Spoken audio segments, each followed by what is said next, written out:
எபிசோட்ல பார்த்தீங்கன்னா, கோடீஸ்வரி கௌதமுடைய சட்டைய பிடிக்கிறாங்க. கொஞ்சம் கூட மாப்பிள்ளன்ற மரியாதையே இல்ல. "முதல்ல சட்டையில இந்த கைய எடு" அப்படின்னு சொல்லிட்டு சித்ரா திட்டுறாங்க.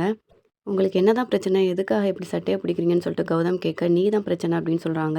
ஐஸ்வர்யா வயித்து வலியால துடிச்சிருக்கா. அதனால தான் நான் உங்களுக்கு ஃபோன் பண்ணேன். நீங்க எடுக்காதனால எங்களுக்கு ஃபோன் அடிச்சிருக்கா அப்படின்னு சொல்றாங்க. இத கேட்டு அவங்க 2 பேரும் ஷாக் ஆகுறாங்க.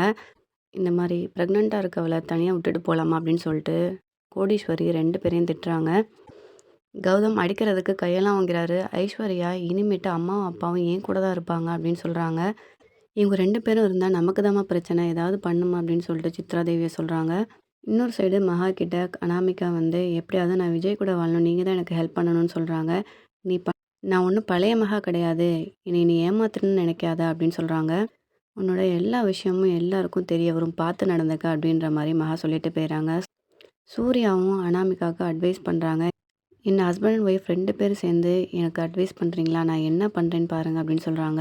விஜய் அனாமிகாட்ட எப்படியாவது இந்த விஷயத்த பற்றி கேட்டணும்னு சொல்லிட்டு வெயிட் பண்ணுறாரு. வந்தவொடனே அனாமிகா ஓங்கி அற விடுறாங்க.